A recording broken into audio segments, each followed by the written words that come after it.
Bonjour à toutes et à tous, chers généalogistes. Je me présente, je m'appelle René-Yves Dubos, je suis président du Cercle de généalogie et d'héraldique de la Principauté de Monaco, en abrégé le CGHPM. Créé en 2018, le Cercle compte aujourd'hui une trentaine d'adhérents, en majorité de nationalité monégasque. Une réunion atelier est programmée tous les deuxièmes samedis de chaque mois où nous faisons le point sur nos recherches et relevés d'archives. En décembre, un bulletin annuel qui réunit les 4 bulletins trimestriels est édité et distribué aux membres et aux autorités monégasques. Après avoir été admis en première instance au CIGH, la Confédération internationale de généalogie et d'héraldique, présidée par M. Pierre Felice degli Uberti et parrainé par M. Michel Teilhard-Derry, notre objectif était de rejoindre une organisation régionale, le CGMP, Centre généalogique du Midi-Provence, qui regroupe pas moins de 8 associations de généalogie du sud-est de la France, que dirige M. Jean-Marie Deli-Paoli.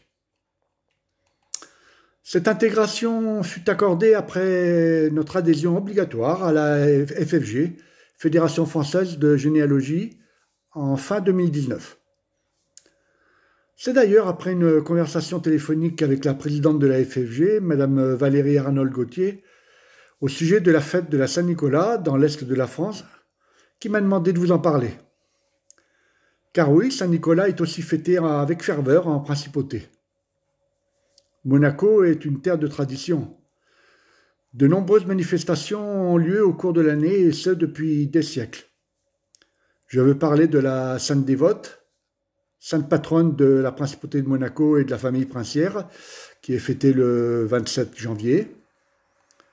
La fête du Vendredi Saint et la procession du Christ mort.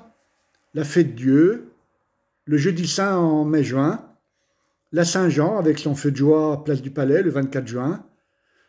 La Saint-Roman en hommage aux légionnaires romains décapités en l'an 258, qui est devenu l'un des saints patrons de la Principauté de Monaco et qui est fêté le 9 août.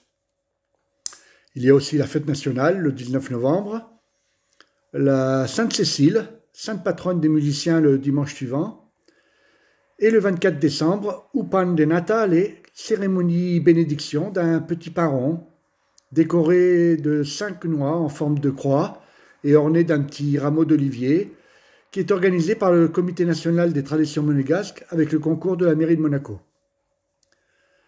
Mais juste avant Noël, il y a la fête de la Saint-Nicolas, le 6 décembre. En effet, une église fut érigée sur le rocher en son honneur dès le XIIIe siècle, puis démolie en 1874 pour laisser place à l'actuelle cathédrale Notre-Dame Immaculée, consacrée en 1911. Un magnifique retable de Saint-Nicolas du XVIe siècle, avec ses 18 compartiments, œuvre de l'artiste niçois Ludovico Brea, est en bonne place à l'intérieur. Autrefois, fête des marins, aujourd'hui, fête des enfants. Chaque année, en haut des marches de la cathédrale, l'archevêque de Monaco accueille les enfants des écoles primaires avant de célébrer la messe et écouter les scénettes jouées par les petits acteurs en herbe, avec un scénario du méchant boucher, avec la résurrection par l'évêque de Myre, Nicolas, des 3 enfants martyrisés.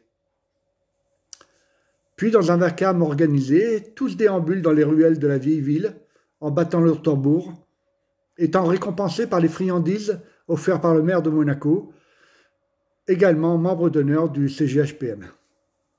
Voilà pour l'histoire et cette tradition perpétuée. Je vous remercie.